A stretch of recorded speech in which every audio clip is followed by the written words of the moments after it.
Salam untuk kita semuanya, berjumpa lagi dengan saya di channel Aritela Tutorial, tempat kita untuk berbagi informasi seputar informasi pendidikan dan informasi guru, serta informasi honorer dan informasi lain yang ada hubungannya dengan dunia pendidikan dan guru dan dunia honorer atau informasi yang relevan.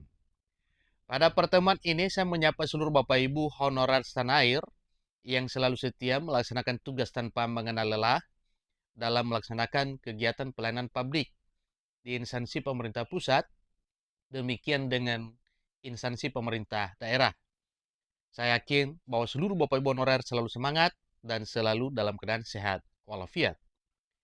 Pada pertemuan ini ada satu hal penting yang perlu saya sampaikan kepada seluruh Bapak Ibu, sebagaimana informasi sebelumnya yang telah disampaikan oleh berbagai elemen pemerintah, baik dari BKN, juga Menpan RB, dan juga sebagian dari stakeholder lainnya yang mengatakan bahwa arah pengangkatan honorer menjadi P3K tahun 2024 ada dua versi, yaitu P3K penuh waktu dan P3K paruh waktu.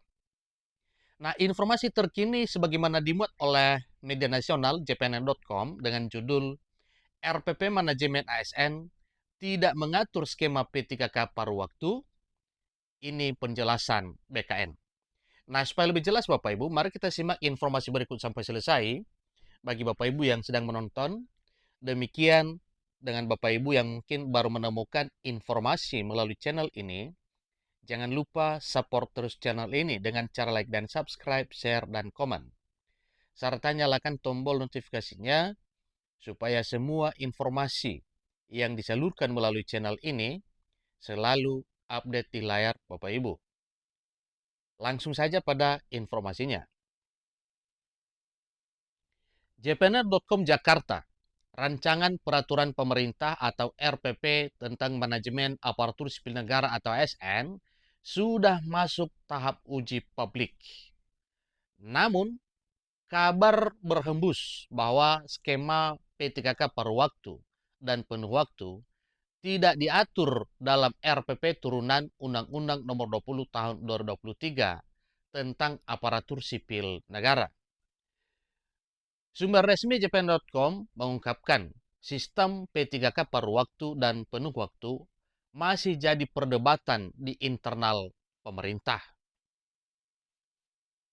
Seperti diketahui, P3K penuh waktu dan paruh waktu ini muncul di era Deputi SDM Aparatur Kementerian Pendayagunaan Aparatur Negara dan Reformasi Birokrasi, Kemenpan RB Alex Denny. Setelah itu, skema P3K paruh waktu dan P3K penuh waktu lambat laun bagai angin semilir.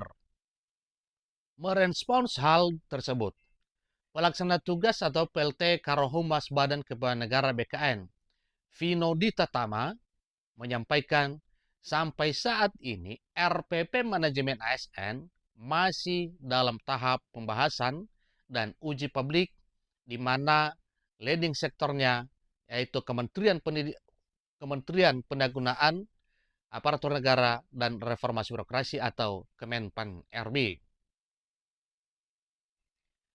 Jadi untuk sementara ini kami belum bisa berkomentar lebih jauh terkait itu, kata Vino kepada jpn.com pada Selasa 25 Juni 2024 baru-baru ini Bapak Ibu. Pada 24 Juni 2024, Kementerian Pendayagunaan Aparatur Negara dan Reformasi Birokrasi dan BKN melaksanakan uji publik RPP Manajemen ASN. Tujuannya untuk menampung berbagai masukan agar RPP ini lebih implementatif dan bisa makin meningkatkan kualitas ASN. Peserta uji publik ini adalah para Kepala Badan Kepegawaian Daerah atau BKD dan Badan Kepegawaian dan Pengembangan Sumber Daya Manusia BKPSDM, segenap pengelola SDM di wilayah kerja Kantor Regional 12 BKN Pekanbaru yang meliputi Provinsi Riau, Kepulauan Riau, Sumatera Barat, dan Jambi. Aspirasi dari ini tentu akan menjadi pertimbangan dan masukan penguatan substansi yang ada saat ini. RPP Manajemen ASN ini terdiri atas 21 bab dan 312 pasal. Salah satunya mengenai pengembangan kompetensi aparatur sipil negara. Jadi pola pembelajaran ASN nantinya mengutamakan experiential learning, ya, seperti magang dan on the job training. Sistem pembelajarannya akan dibuat integrate learning, ujar Menpan RB Abdullah Azwar Anas. Dalam konsep RPP Manajemen ASN, setiap pegawai wajib mengembangkan kompetensi dan instansi wajib mengembangkan budaya belajar. Peran instansi pemerintah sebagai pusat unggulan yang menyelenggarakan pengembangan kompetensi dikoordinir oleh Lembaga Administrasi Negara atau LAN dan dilaksanakan dalam sistem pembelajaran terintegrasi. Pada kesempatan itu, PLT Kepala BKN Harmoyo Dwi Putranto berharap bahwa RPP ini segera diundangkan. Namun pihaknya tetap menampung beragam aspirasi agar RPP ini bisa diterima dan implementatif bagi seluruh pegawai di Indonesia.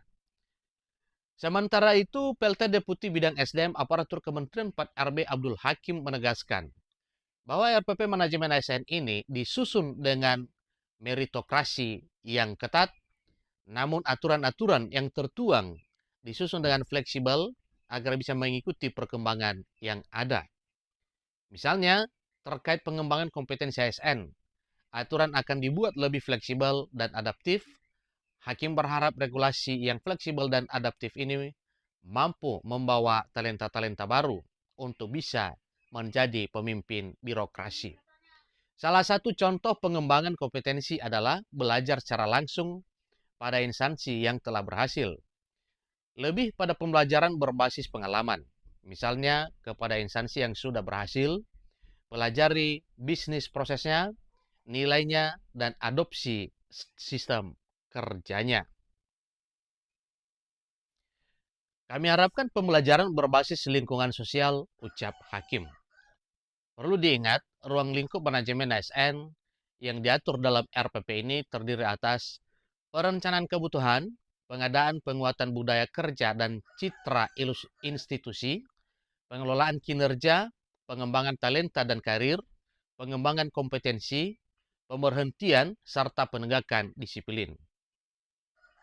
RPP Manajemen ASN diharapkan juga mampu memecahkan persoalan yang saat ini masih ada. Salah satunya yakni ketimpangan talenta, pengelolaan kompetensi, termasuk kesejahteraan ASN di pusat dan daerah.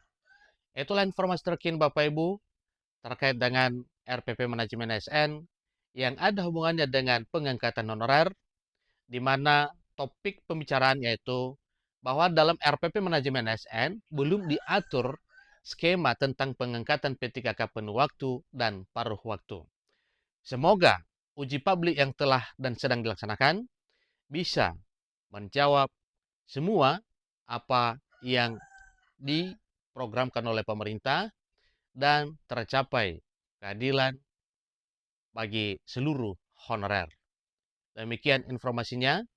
Sampai ketemu pada informasi berikutnya. Terima kasih.